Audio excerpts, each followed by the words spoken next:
All right. What's up, y'all? So I wanted to go live real quick, just to do a little bit of a follow up. Saw some instant reactions to the U.S. news top MBA rankings. The rankings just came out on Tuesday, and I had a chance to take a real quick peek at the top five posted about those top five programs. So go ahead and check on my post for the top five there, and you can see a little bit of the shakeup in terms of the top five. Although nothing major, for the most part, four and five are pretty much from last year. Just a little bit of a shift around. But I kind of did a real super quick glance of the top programs, kind of going from about 100 back up to number one. Wanted to jump on real quick and just talk a little bit about some kind of instant reactions to some of the programs that I see. When I say I did a quick glance, I literally just did a glance quick enough to go through the page. You get to a point and it says load more. I just went down, loaded more, and when I started seeing somewhere around 100 or so, I was like, all right, let me go ahead and start working my way back up. So I'm kind of doing this kind of in the moment. So, your reaction that you see from me is pretty much going to be kind of right there in the moment. Although I did do a real quick kind of search of a couple of things and saw one thing that I wanted to point out front. But for the most part, as I'm doing this, you're kind of seeing the reaction as it's happening instantly. So let's go with that. So starting off, first and foremost, the first thing that I definitely noticed is that we had two HBCU MBA programs in the top 100 schools. And so it was really good to see that the HBCUs are making an impact and really starting to make that jump into the top 100. I got Clark Atlanta at number 96, and then North Carolina A&T, which is up there at number 77. So they've been really making some moves and making some things happen. So it's really good to see some of the HBCU programs that are cracking not only top 100, but that are definitely starting to make a move toward the top of some of the programs. So again, I'm looking at my laptop, which is behind me, and just kind of scrolling through some of the programs just to kind of see what's happening from 100 back on up to number one. And so starting off, actually, let's just go ahead and start off at 100. We've got looks like a four-way tie between RIT. We've got LaSalle, which is in Philly, Clarkson, which is in Potsdam, New York, and Brandeis, all at a tie for 100. So they're kind of duking it out down there at the 100 spot. Just kind of going back through here just to see as we're kind of moving up. As I mentioned, Clark Atlanta is at 95. They're actually right one spot behind Clemson University. Excuse me, I said Clark Atlanta is at 96. Clemson is at 95, one spot below there. So kind of moving up as we get into the 90s. Shout out to Canisius University. That's my hometown in Buffalo. Grew up right up the street from Canisius. Spent a lot of time on their campus doing some programs. So it's great to see their MBA program crack the top 100 as well. Let's take a look here. We got Oregon as we're getting into the 80s. Let's just kind of continue to go through here. UC Riverside is popping in at 88 in a tie with Pepperdine. So you see a lot of the Cali schools that are kind of battling it out for some good rankings there. Another shout to New York, Binghamton University. The SUNY schools are coming in at number 87. There's definitely some more that are going to be following up. Lehigh University. So in my experience working in MBA programs, actually I've had a few students who were taking a serious look at Lehigh University, and a couple ended up actually making the choice to attend there. So it's really good to see them making a bit of a jump and coming in at number 86. Kind of moving back up here, we've got Mississippi at number 82 in a tie with Loyola of Baltimore, as well as Case Western, which is also at number 82. A little bit of a surprise there. Not too big of a surprise, but a teeny bit of a surprise to see Case Western down there at number 82. Let's see. As we're getting into the 70s, Colorado, Boulder, and Oklahoma are there at number 79, along with University of Buffalo. Also, once again, shouts to State University of New York System Schools. I'm a State University of New York grad. I went to Buffalo State. Buffalo State's not going to crack this top list anytime soon, but shouts to the SUNY schools for making that list as well.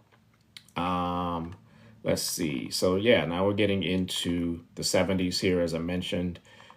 North Carolina A&T, which is an HBCU over in Greensboro, North Carolina. They're tied with the University of Detroit Mercy. One spot behind UMass Amherst, which is holding a line down here at number 76. Cincinnati and Babson are tied along with Auburn at number 73. So we got a little bit of a battle going on there in the 70s there. Getting into the top 70s, let's see, I've got South Carolina, which has been holding the line, doing their thing. UC San Diego, they've been making a bit of a jump, and they have actually landed at number 68 in the top 100. The school that I've been seeing a lot from more recently, Stevens Institute of Technology, also landing there in a tie with Northeastern at number 68. Northeastern, of course, is in Boston. Getting into the 60s here, Arizona, Chapman, tied at 66. UC Davis at 65, a little bit of a surprise to see them at 65. Also, one step ahead of them, one place ahead of them is William and Mary at number 61. So a slight bit of a surprise to see them. I figured they might land a little bit higher in the list, maybe not necessarily too much higher, but certainly, I would have expected them to be somewhere, if not in the high 50s, definitely, around the number 60 or so spot. Kentucky coming in at number 61. They're tied with George Washington, as well as Baruch, South City University of New York, Baruch College, getting in and rounding out the schools that are in the 60s. Getting into the 50s, then you're starting to see a lot more of the traditional programs that are the ones that you're going to see in most of the top programs. We got Fordham, we got American, we got Alabama, which is at number 54. Tulane's also in a tie with Alabama, as well as Syracuse holding it down.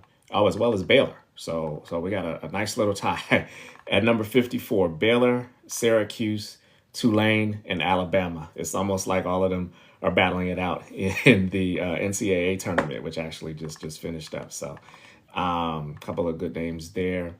We got Rutgers and Maryland at number 53 and 52 respectively.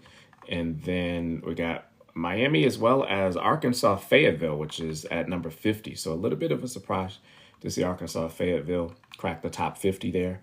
But shouts to them and to the Walton School for continuing to improve on their programs. All right, now we're getting all the way into the top 50. All right, so number 49, I got UT Knoxville, Tennessee Knoxville, Pittsburgh, BU, Boston University coming in at number 46, right in a tie with their neighbor, Boston College. So, of course, the Boston school. Shouts to Boston.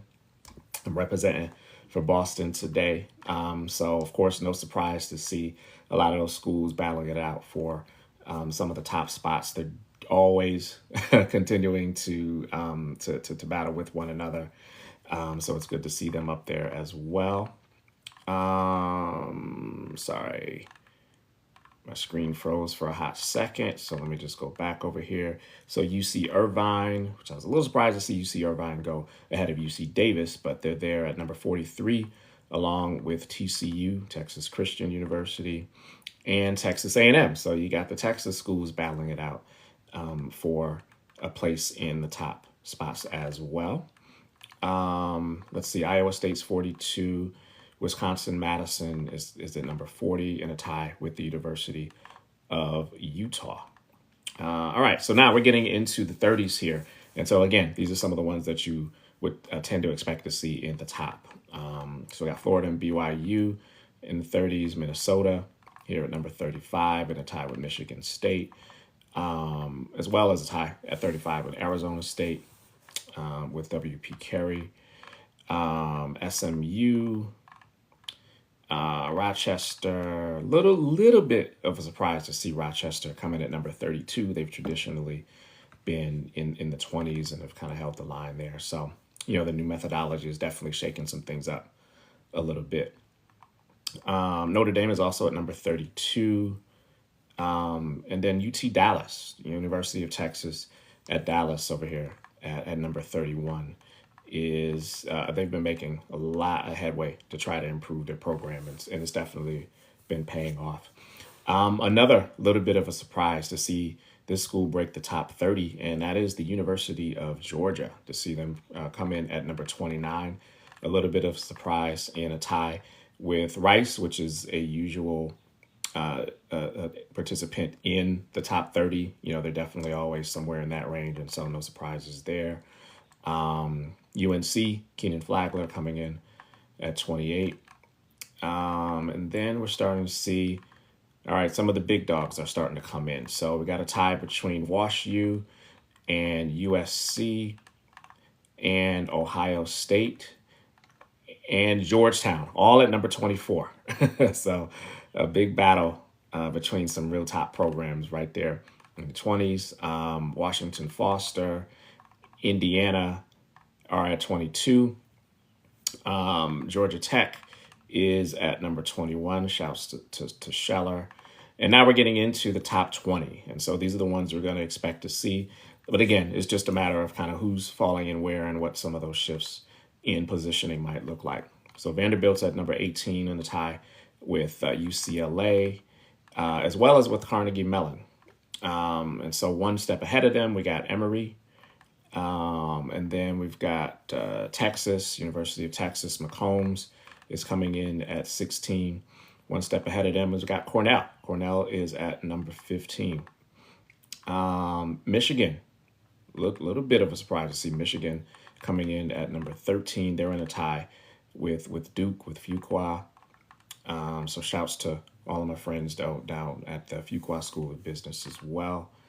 Let's see. And just outside of the top 10, we've got Virginia Darden School in a tie with Cal Berkeley. And all right, so now we're getting into the top 10. And so these, again, no major surprises in terms of who is in the top 10. A little bit of an interesting look in terms of who landed where, however. So, all right, coming in at number 10, we got Yale University School of Management. Number 9, we've got Columbia. Shouts to CBS and all my people that are over there. And then we've got a bit of a tie. So we've got at number 6, we've got a tie between NYU Stern, Harvard, HBS, and Dartmouth. Shouts to all of my people over at the Tuck School. So an interesting tie between those three programs. And then, of course, as I mentioned in my other post, and go ahead and check out the timeline for that post. Here is the top 5. All right, so coming in at number 5, of course, we've got MIT Sloan. So they're holding the line right there at number 5. At number 4, we've got Chicago, University of Chicago Booth School of Business holding it down at number 4. They were in the top 5 last year, so no major surprises there. A little bit of an interesting jump was with Stanford. Stanford was at number 6 last year, and they made the jump all the way to a tie for number 2. So shouts to Stanford University for being able to put in the work in order to make the jump there. They're in a tie with Northwestern, with Kellogg School of Management. So that was interesting to see. And then making the rise back to the number 1 slot. No major surprises, but to see them back up on top is definitely a testament to them. And that, of course, is the Wharton School, University of Pennsylvania. So congratulations to the Wharton School. They have once again reclaimed the number 1 spot in the U.S. News top MBA rankings. These, of course, are for our full-time MBA programs. There are additional rankings for part-time MBAs. there are also additional rankings for any particular types of concentrations or other sorts of programs that you might be looking for. So if you're looking for, say, the top finance programs, or if you're looking for top entrepreneurial programs, things like that, they'll definitely have some of those subsets of those programs as well. These are just the top overall full-time program rankings. These are the ones that definitely get a lot of people's attention and usually will attract a lot of candidates who are looking to make that jump into the next phase of their career, to upskill, whatever the case may be. And so, once again, congratulations to all of the programs. There are many, many more programs, and this list goes way, way beyond the top 100.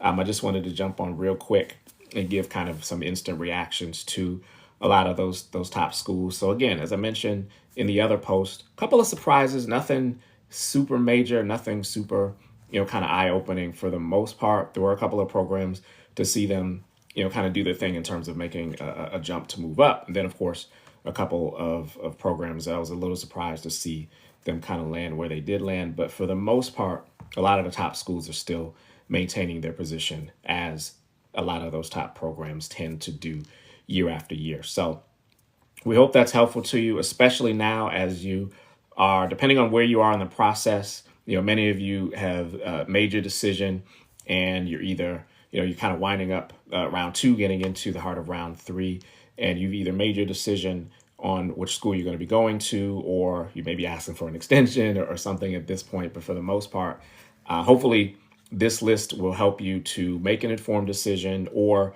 if you already have made a decision, hopefully it confirms the decision that you made. It is definitely, I think at this point, now that you have this information with you, you can kind of go back to some of the schools that you're looking at, or for that matter, if you already made that choice and you want to begin to follow up, ask some of those questions as to why. Maybe connect with some faculty members, or maybe get some additional insight from other members of the community, and kind of ask some of those questions. What goes into what makes this program great? They can't necessarily tell you how they came up with the ranking that they came up with. That's U.S. News' methodology. But what they can tell you is some of the opportunities that you can take advantage of that can, as you are making your way into these programs, help you to build the foundation for success in your MBA program as well. So go ahead and check out U.S. News' site. I think you may just have to give them your email address just to get access to the list. But it's definitely worthwhile, especially if you are giving some serious consideration to MBA programs. I'll probably do another post with some of the other top master's programs. I got to take a look at that. That's a little bit more of a lift, but I wanted to jump in real quick and give kind of an instant reaction to some of the MBA rankings. And so hopefully that's helpful to you. And once again, if you have other questions, or if you need additional insight and you're looking for a coach to help you to navigate the MBA and the business school search in general, I am here. Feel free to reach out and let's work. So, all right, with that, I appreciate your time. I hope you have a great rest of your day and continue to do the work in order to make that transition happen for you. And I wish you much success going forward.